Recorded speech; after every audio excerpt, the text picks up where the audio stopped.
I'm Robert Venditti, writer of Hawkman, and you are watching the New Release Wednesday show.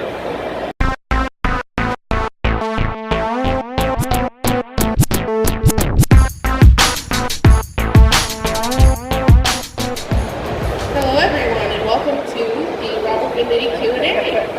We want everyone to have a great time without distractions, so we ask that you turn off all recording and photo devices at this time. If you'd like a photo with a guest or autograph, please visit them at their booth after the panel. Anyone found recording the panel in any way will be asked to leave. We ask that during the Q&A that everyone please be respectful to the guests and not ask any rude questions. Lastly, we here in Fairfax Compound ask that you all give yourselves a quick round of applause for being here for our first year. And here's your host, Patrick Michael Strange from New Release Wednesday. Yeah. All right. And Robert Venditti. Hello. Robert, how are you, sir? I'm good, thank you. So it's a first year show, so but please tell all your friends so we can have this again next year. Fairfax Comic Con, my buddy Mike, who put the show together, is really cool guy, so show him love, show him support. But again, I'm Patrick Michael Strange with the New Release Wednesday show, as well as Cosplay. It's a cosplay charity that I organize where we go entertain in schools and hospitals. But I'm a big comics geek, and that's why I also do the New Release Wednesday show where we cover pop culture. And one of my favorite writers, I've had the luxury of actually talking to him once before at New York Comic Con. Thankfully, he still remembered me and knows that I'm not a stalker, I'm not a crazy guy. But Mr. Robert Venditti, can you all give him a round of applause, please? This gentleman is amazing. How are you, sir? Yeah, how are you doing? I'm well. Y'all hear me with this thing or what? Yeah, it's kind of weird. It is weird, isn't it? You sound a lot louder than me. Louder? Yeah. You know what? Let's maybe share this one. It's gonna be like a Lady in the Tramp kind of thing or something. I'm not fine with that. Is that better? Is that louder? Big Robert Venditti fans in here, fans of Green Lantern, Damage, Exo Man Award. Are you guys familiar with this amazing creator that I have right next to me? All right. I'm going to give you all some Q&A, I guess, a little bit towards the end. But I just kind of, for the benefit of people that are going to watch this on my show as well, maybe just kind of give a little bit of a rundown of how you broke into the industry, because I know there's a lot of people that are aspiring creators that are curious. And from what I know of your background, you had a very interesting time and things you developed and before you, got onto DC. Sure, yeah. So I got my start working in a warehouse at a publisher called Top Shelf Productions, which is a small press publisher based in Marion, Georgia. I happened to just live there locally, and they put out a call for volunteers to come and help them out with this tough time they were going through. They thought they might go bankrupt because we were pretty much bankrupt. So they needed sort of an outpouring of support from the fans, orders and things like that. So I volunteered to start working in their warehouse, packing those orders up and shipping them out. They kept me on. I stayed on as an employee. And while I was working there with them, I wrote the script for my first comic book, which is called The Surrogates, which I gave to them. I just said, hey, this is what you guys normally publish. I don't know if y'all are familiar with Top Shelf, but like Jeff Lemire started at Top Shelf, my kid started at Top Shelf. It was all like independent, black and white style of comics, not just like mainstream stuff. And so I gave the script. I said, if you think it's something you might be interested in, great, but if not, no problems. Maybe you can introduce me to somebody like Dark Horse or something like that who would want to publish it. Turned out they wanted to publish it in-house, so they did. And then through a bunch of, luck more than anything else, ended up getting adapted into that Bruce Willis movie, The Surrogates. And that really kind of helped get my career up and going. And so when I went to go work at Valiant, the thing that they had read that made them reach out to me about wanting to pitch on some of their books was The Surrogates. So, actually, I want to take it back a little bit further before we get there. I want to get there. But I read, being a comics fan, what got me into comic books was reading at the barbershop. So, what was like one of the first comic books you read that you picked up at the barbershop? Was it like an Archie? Yeah, I actually, weirdly enough, I didn't read a lot of comics growing up. My brother did, and he still has like his Marvels, his DCs, and stuff like that. I did see them at the barbershop, I remember seeing Tarzan and Unknown Soldier. They were really the two things that I remember seeing. And I would flip through them, but I don't recall ever, going to the spinner rack at the grocery store and buying comics or anything like that. I don't know why I never really got into them, because when I was younger, I really wanted to be an artist, and I had like animation books and I would watch like Bugs Bunny and Droopy and all that stuff. And I really like to draw Bugs Bunny cartoons was, the pinnacle of human achievement in my eyes, But I just could tell even at a young age I was a terrible artist. And so I think I started writing as a way to describe in words what I couldn't write with my hand. But it seems like for somebody who wanted to be an artist and wasn't writing, the comic books would be something I would have been really into. But I didn't start reading them until I was in my mid-20s, about 26, 27 years old. And when I started reading at that point, that really got me wanting to be a comic writer was Kurt Busiek's Astro City. So with Astro City, and then you got the Top Shelf with Chris Staros. Shout out to Chris Staros with the Top Shelf. You got them to put together Circus. Circus was the first project out the gate with them? First thing I ever did. Okay. Can you talk about the genesis of that, and then you kind of fell in love with the industry of it, I assume, from there? So the time that I got into reading comics, and I started reading Astro City, it was towards the end of Astro City's run. I went and got the back issues and started, sort of from the beginning. But it was around 2000, and so I went into the comic book shop, and I knew I wanted to be a writer, but it was very daunting, it's like Superman number whatever, Spider-Man number whatever.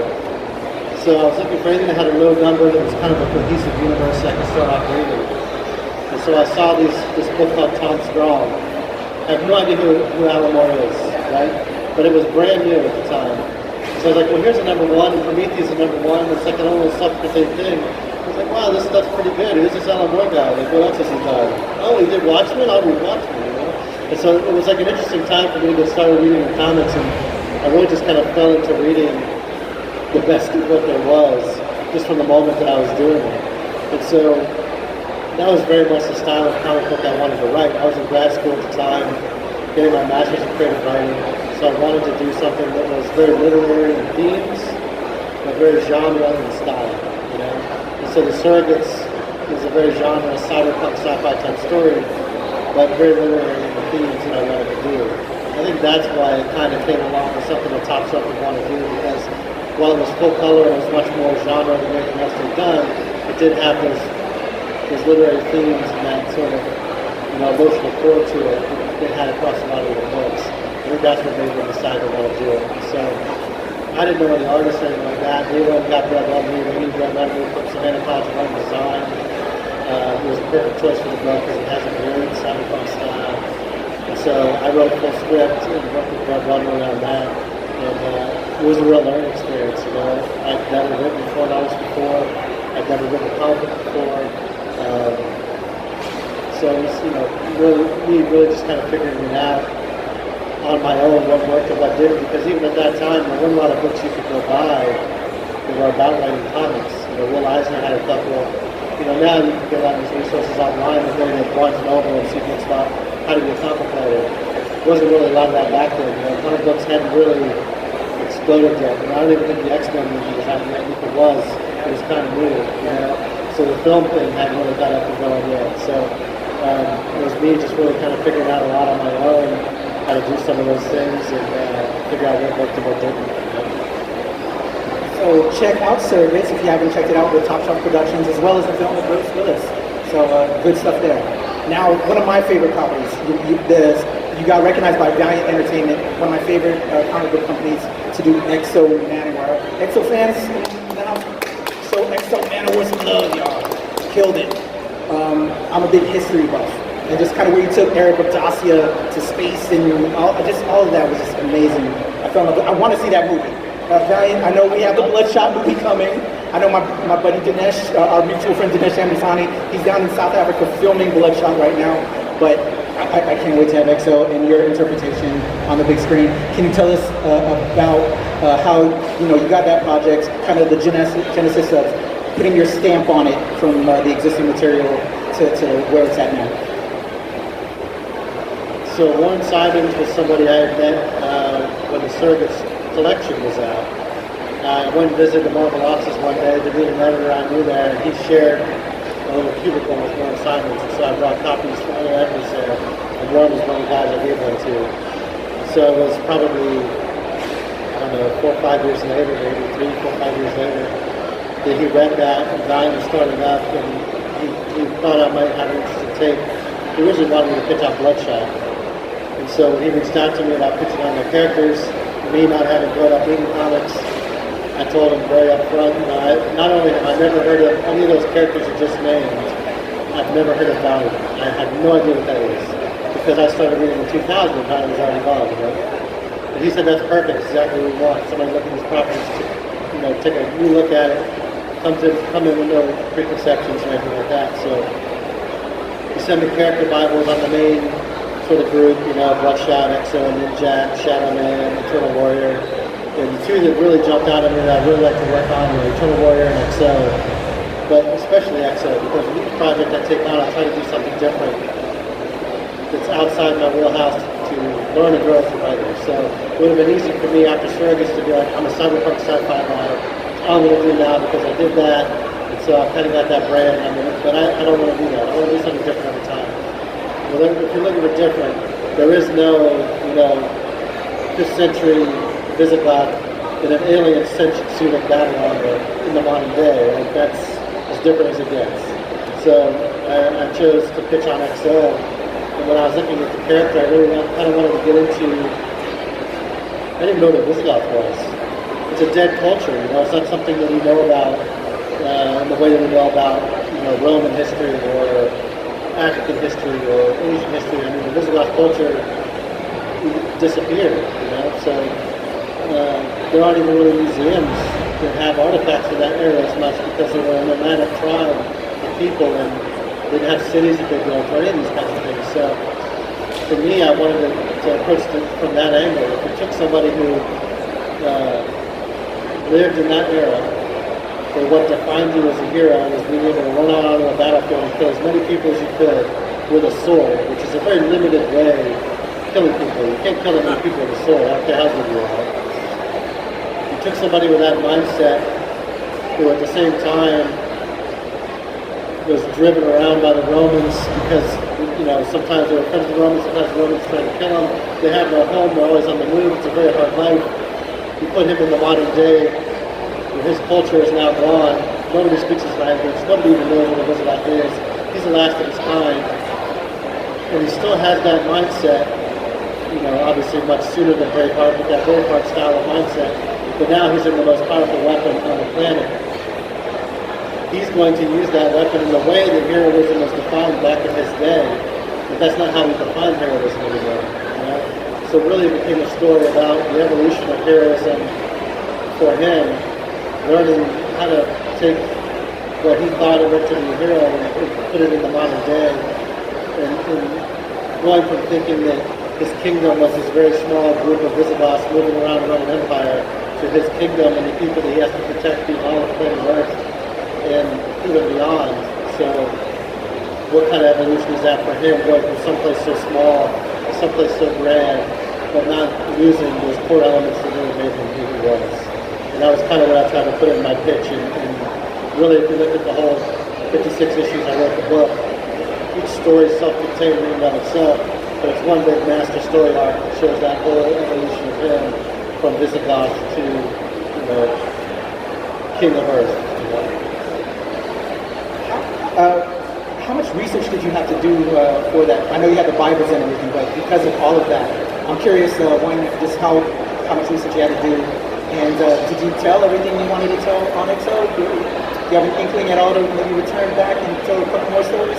If DC lets you go, I know we have a ton of stuff that we're getting ready to talk about with DC. But yeah. I mean, I think I've done what I want to do on XO. 56 issues is a very long time in this day and age. Plus, on hunters and stuff like that. So I'm really happy with the way it turned out. I don't want to say never because you never know what's going to happen, but it's certainly anything that I think about really doing.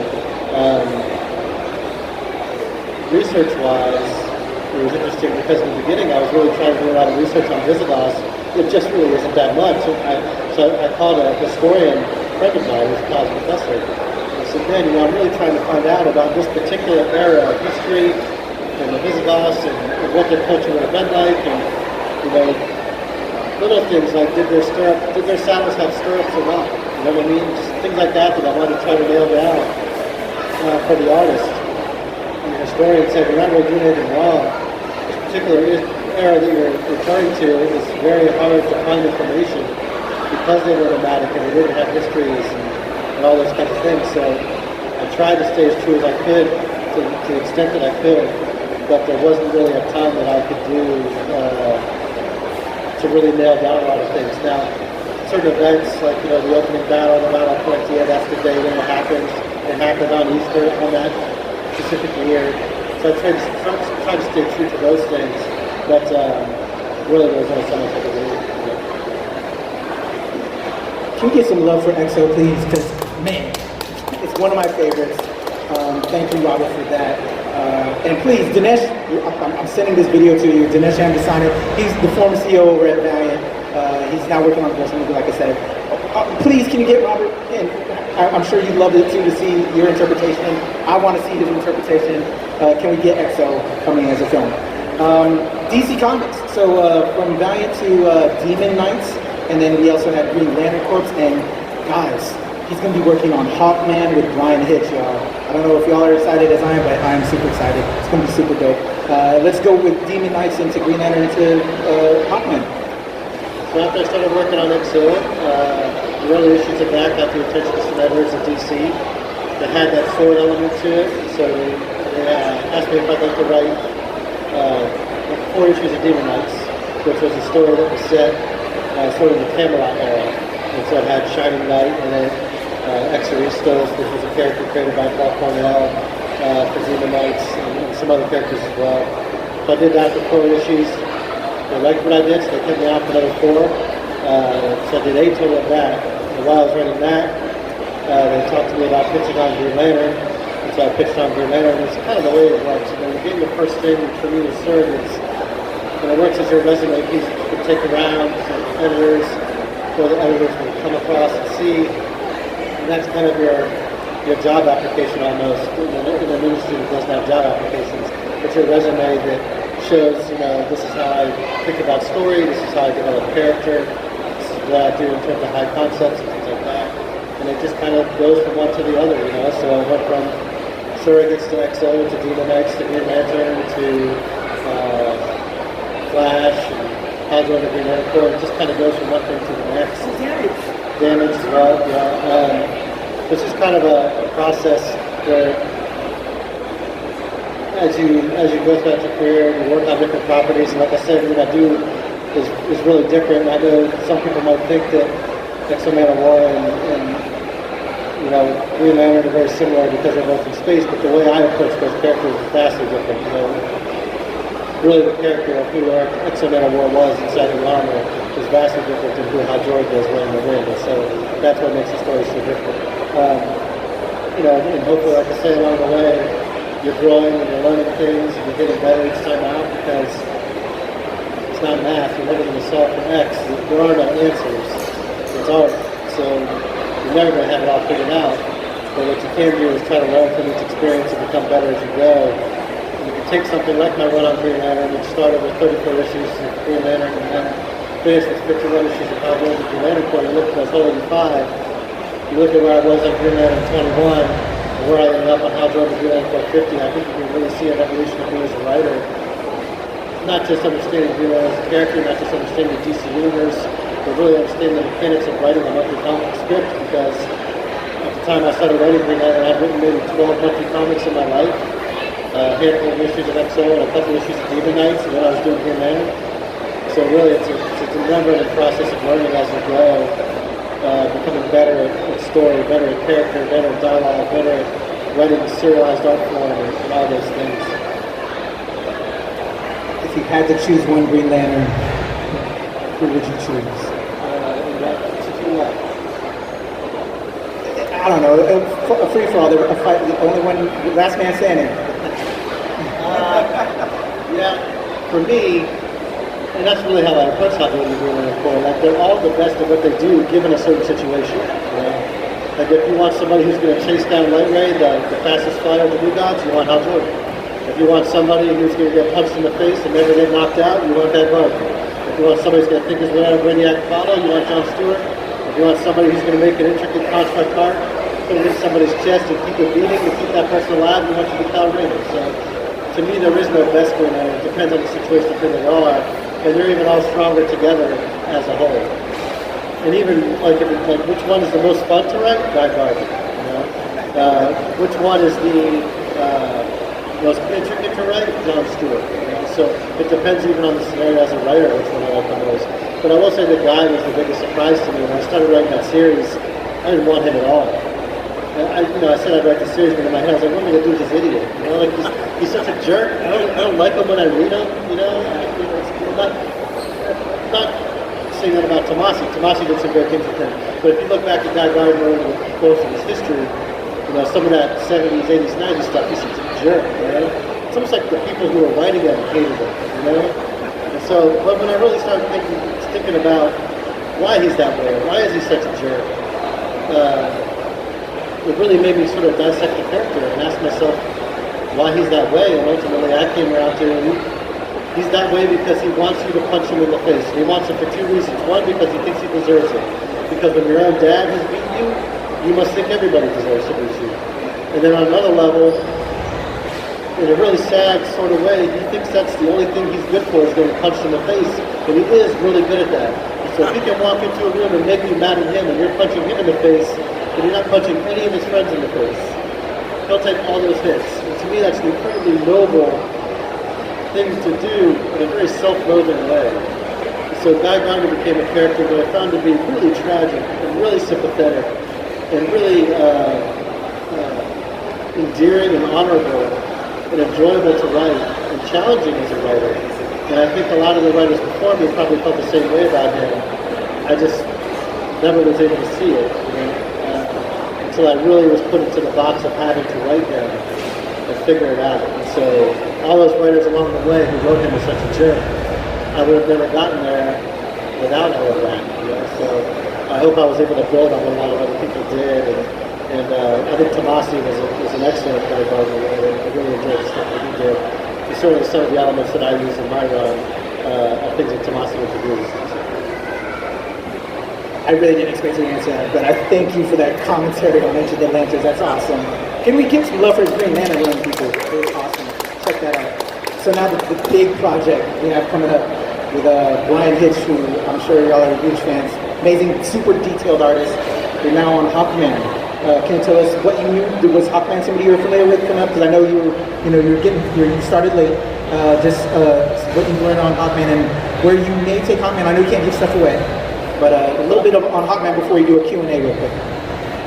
So we're 3 issues into Hawkman right now, so we're a little bit up and running. I didn't know a ton about Hawkman because he had the most confusing continuity in comics. He had a rap for that. And to me, like, everybody has holes in their game, you know. I don't think I write the best dialogue, and there's other things I wish I could do better. The one thing that I think is my strength is I'm a good puzzle piece writer. What I mean by that is you can dump a bunch of puzzle pieces on the table and I'm always going to be able to figure something out. Well, from what I had heard about Hawkman, he was also a puzzle. If I can figure out Hawkman and solve this, the challenge was really appealing to me. So what we did in our first arc is we took a character who, there were 2 primary versions of him. One was the original Gold-made version. He's a reincarnated Egyptian prince who has been reincarnated across time. Named Carter Hall, who works at a museum. The Silver Age version is he is a cop of Thanagar named Katar Hole, who came to Earth to study police methods and posed as an archaeologist named Carter Hall working at a museum. Right? A little bit confusing. So what I did was I took, what Brian and I have done is we took the concept of him reincarnating across time and we added the element that he's been reincarnated across time and space. So the Thanagarian version of him is a previous life of his. He just never knew it until our series.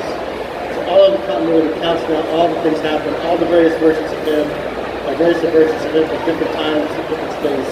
And you also find out that he was a Kryptonian in a past life, and he was a Radian in a past life, and he was all these other different things. And he's linked to some great threat that's on its way to Earth. He doesn't even remember his own past. So he's a bit like Indiana Jones of the DCU with National Treasure mixed in. He's going to Gorilla City, he's going to Thanagar, he's going to Dinosaur Island, he's following a trail of clues, but the mystery he's uncovering and the trail of clues he's following, that trail of clues he's left to himself a long time, because he realized he was starting to forget his own past. So he's on an adventure to discover his own history, and in doing so, find out what this threat is and how he's supposed to beat it. And that's where we are right now in issue 3. I have yet the chance to read it. I can't wait. Looking forward to it. All right, guys. Q&A real quick. Does anybody have any questions for Mr. Robert Venditti? Anybody? All right. Why don't you come on up over here? Because it's kind of hard to hear. You can say it out here.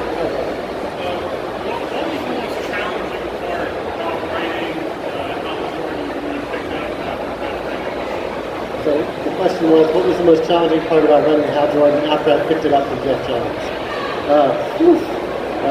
Picking it up from Jeff Johns. Yeah, and again, reiterating something that I said earlier, I was very new to comics at this point. I've written over 12 comics in my life. I've written 4 DC comics. I've never written an issue of Green Lantern. And I was following a writer who had not just written 100 issues of Green Lantern, but knew the DC universe to such an extent that he was chief creative officer of the company. And on top of that, had written hundreds of comic books. So I wouldn't say that when I first came on to Green Lantern, I would say that it wasn't the best received Green Lantern issues that had been written by anyone. But to me, I try not to really take that to heart, because if you think about it, it would be like, so you get a new job, and you're replacing somebody who retired after working with that job for 20 years, knew that company inside and out. And on your first day, somebody just comes and looks over your cubicle and is like, "You suck." And it's like, I mean, it's the first day, I mean, let me get my legs under me a little bit, So I didn't try to really focus on those criticisms. I tried to look at it for what I was trying to accomplish, which was starting out in the DC universe, starting out with a new character in this whole mythology, starting out as a relatively new comic writer.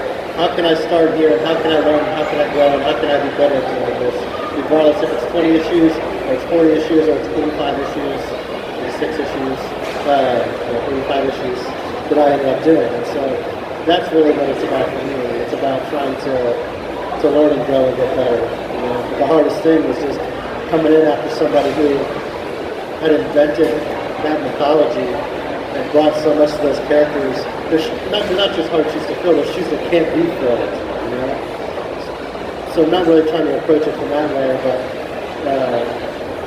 trying to stay focused on what I was trying to do and not get caught up in a lot of that sort of exterior stuff. So how difficult it is to be starting as a solo writer, and then you have to work with different co-writers, and you're co-plotting for events, like for Valiant and for DC, and then going back to work, spinning out of things like Metal for the New Age of Heroes. How difficult is that to kind of work with other writers when you started as a solo writer? So the question, in case you couldn't hear in general, is how difficult is it to work in a shared universe where you have events, either as someone writing the event or somebody who's taking part in the event and has to plug into it a certain way or something like that. And got an unhappy customer over there. I think he's going to tell me I suck. I still suck? It is hard to do, but that doesn't mean it's not enjoyable, To me, especially as somebody who's a puzzle piece writer, as I view myself, I kind of like working in a shared universe and understanding what all the moving pieces are doing and having to fit them into what I'm trying to do, or stay in contact with other writers and riff on what they're doing. Those are some of the most enjoyable parts. It can be hard in very difficult times because in a deadline-oriented business, every 28 days, books got to go to the printer. So sometimes you're waiting around to find out what's going to happen, sometimes do things on a short turnaround. I'm always trying to stay ahead of my artist, so the issue doesn't have to get chopped up with multiple artists. The artist can get the number of pages and the amount of work that he thinks he's going to get to pay his bills and earn the money that he thinks he needs, and his inker and his colorist and all those things. So it's a lot of things to juggle, and you can't ever just say, let's stop and wait and figure it all out and shift the book to my plate. That's just not the way the industry works. So it can be hard, it can be trying, it can be difficult, but again, that doesn't mean it's not enjoyable. So when I did events like Armor Hunters and Book of Death and Valiant, I tried to stay really far ahead of everybody else so that they weren't always waiting on me to do what they needed to do. And when I've been a part of events at DC, whether it was sort of spearheading something like, Godhead or Lights Out or something like that, DC, or becoming a part of plugging into it in the way that I did with my metal tie-ins, and how doing the related for Justice League. It's just about being versatile, and you never know the first time they dump it on your desk. You never know what you're going to do with it. There's always that moment when you're kind of nervous, like this is the time where I'm not going to be able to make the puzzle. But luckily, knock on wood, I don't even know if it's this wood, it is wood, knock on it. Luckily, I haven't gotten stymied yet, and I've been able to sort of plug in and figure it out. And it's honestly some of the most fun of being in a shared universe like DC, is to become a part of those big moving things creatively, to have to figure yourself into and out of those situations. Sorry, kind of vague, but do you have any advice for starting comic book artists? Artist? Or writer, Okay. artist? So do I have any advice for someone who's starting out as a comic book writer or artist? For me, coming in from a writer's perspective, and understand that aspect of it a lot better, the main thing is always be writing. It's just like anything else. It's like juggling. It's like driving a car. It's like anything. You get better at it by doing it. So you have to put in the hours and get the reps in, as my friend Jim Jensen used to call it. Likes to call it. But, stay true to what you know and where you come from. So I've never, worn a ring and flown around in space as a cop or anything like that. But when I wrote How Jordan Would Be an Unicorn, I wrote it as I understood myself and these three friends of mine that I grew up with. And I had a friend who was a Guy Gardner, I had a friend who was a Hal Jordan, I had a friend who was a Kyle Rayner, and I was the John Stewart. When we were kids, parents would pull me aside and say, hey, make sure nobody gets in trouble. And I'd be like, I'm 12, I'm not exactly sure what you want me to do in this scenario.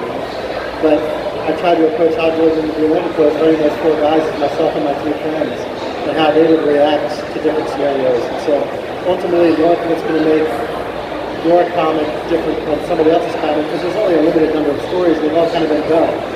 There's bank heists, and there's romance, and there's horror, or whatever have you, westerns. The genres are kind of all there already. What's going to make your western different than my western is the extent to which it comes from your own influences and your own life experiences and things that you've done, because I can never emulate that. And I can't go into Green Lantern trying to be Jeff Johns, because I don't know anything about Jeff Johns' life. I can't emulate that or what he came from. All I can do is be the best me that I can be, which sounds like a corny Dr. Seuss title of a book, which maybe it should be, right? Be the best me you can be. I don't know if that works. Anyway, we'll work on it. But anyhow, that's really all that you can do, is try to apply those aspects of yourself and put them into the story as much as you can. Did we have any more questions for Mr. Venditti? One more? Two more? Okay, we'll take these last two. You have to fight. Oh, he says you have to fight. Yeah, Let's get up. fight. All right, here we go. Is there any one superhero that you would like to write comic books for that you haven't yet had the opportunity? There's quite a few, but probably the top two at DC would be Superman, and at Marvel would be Captain America. So those would be my top two. Tell us quick about Damage. Damage. So Damage is a cool opportunity. You don't often get a chance to create a new character for something like the Marvel DC universe. But with Damage, it's part of the New Age of Heroes lineup. And so what they do is they ask for pitches on new characters that could introduce new concepts into the DC that DC doesn't already have. So Damage is a character where I looked at the Iron Man program. It was a character from the Golden Age, where he would take a pill called Miracle and turn him into, give him various superpowers for 1 hour at a time. So Damage is a modern day sort of variation on that, where this character named Ethan Avery, living in the modern day DC universe with Super Hitman and Flash and everybody else. How do you even feel extraordinary? How do you feel like you can even make a difference in the world like that if you're just an average person? He joined the military and volunteered to become part of a super soldier program, thinking he was going to become an Iron Man type hero. But something went horribly wrong, and so now for 1 hour a day, he turns into this monster called Damage. It's pretty much indestructible, and then for the other 23 hours, it's so taxing on his body that he has to recuperate from that. So for 1 hour a day, he's the most indestructible thing, and for the other 23 hours, he's the most lovable. And so he hates the fact that he became this monster, that he volunteered for this, and he was so sort of self-loathing isn't the right word, but didn't like who he was enough to risk something like this. And now this is what he's stuck with. And so he has escaped from the military, and he is on the run. And pretty much everybody in the DCU, good guys and bad guys, are trying to get him and stop him because nobody knows what he's about, and he's such a huge threat. So far in the series, he's encountered the Suicide Squad, he's encountered Wonder Woman, he's encountered Swamp Thing and Poison Ivy, Unknown Soldier, and we're only going to continue to get bigger and escalate from there, building up to issues 10 to 12, which is going to involve the Justice League. All right. Let's give it up for Mr. Robert Venditti, y'all. Thank you guys so much. Please go enjoy the rest of Fairfax Comic Con. And Robert, again, thank you so much.